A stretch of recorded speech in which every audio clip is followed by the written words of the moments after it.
Welcome to T10 నేను రేవతి. ఢిల్లీ ఎన్నికలైనా గల్లీ ఎన్నికలైనా ప్రధానమంత్రి నరేంద్ర మోడీ డబుల్ ఇంజన్ సర్కార్ అంటూ నినదిస్తుంటారు. కేంద్రంలోనూ స్థానికంగానూ బీజేపీయే ఉంటే డబుల్ ఇంజన్ల అభివృద్ధి పరుగులు పెట్టిస్తామంటూ ప్రసంగాలు దట్టిస్తుంటారు.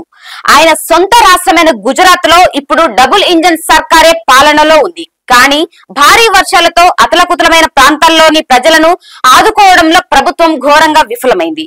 భారీ వర్షాల కారణంగా నదులు ఉప్పొంగడంతో పలు ప్రాంతాలలో వరదలు పోటెత్తాయి. తమ నివాసాలు నీటిలో మునిగిపోవడంతో ప్రజలు తీవ్ర ఇబ్బందులకు గురవుతున్నారు. తమకు తాత్కాలిక వసతి, ఆహారం అందించాలని వేడుకుంటున్న బీజేపీ ప్రభుత్వం కనీసంగానైనా కనికరం చూపడం లేదు. దీనికి తోడు అధికారుల అలసత్వం తోడవడంతో ప్రజలే బతుకు జీవుడా అంటూ రోజులు లెక్కిస్తున్నారు. జామ్నగర్ లోని వరద బాధితులను ఆదుకోకుండా నిర్లక్ష్యం వహిస్తున్న ప్రభుత్వ తీరుతో విసుగు చెందిన ఒక యువకుడు ఫినాయిల్ తాగి నిరసన వ్యక్తం చేసినట్లు పోలీసులు తెలిపారు. తమకు కనీస సౌకర్యాలు కల్పించాలని బాధితులు జామ్నగర్ జిల్లా అభివృద్ధి అధికారి భమ్మిని ఆశ్రయించినా ఎటువంటి చర్యలు తీసుకోలేదు.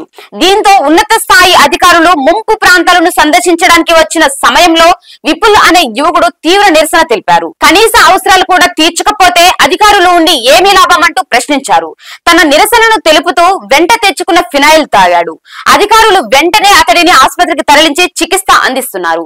వరదల కారణంగా చాలా మంది ప్రజలు ఇండ్లలోనే చిక్కుకుపోయారని, వారిని రక్షించి తాత్కాలిక వసతి కల్పించాలని ఆయన కోరారు. ఈ సమస్యలపై జిల్లా పంచాయతీకి పలుమార్లు ఫిర్యాదులు చేసిన చర్యలు తీసుకోలేదని వాపోయారు. దీనిపై జామ్నగర్ కలెక్టర్ భావిన్ పాండ్యా మాట్లాడుతూ గత కొద్ది రోజులుగా భారీ వర్షాలు కురుస్తుండటంతో డ్యాంలు పొంగి పొర్లుతున్నాయని పేర్కొన్నారు. ఆర్మీ, NDRF బృందాలు ఇప్పటికే సహాయ చర్యల్లో పాల్గొన్నాయని, వరదల్లో చిక్కుకున్న దాదాపు 20,000 మందిని రక్షించాము అని అన్నారు. ఇది ఇవాల్టి న్యూస్. చూస్తూనే ఉండండి T10.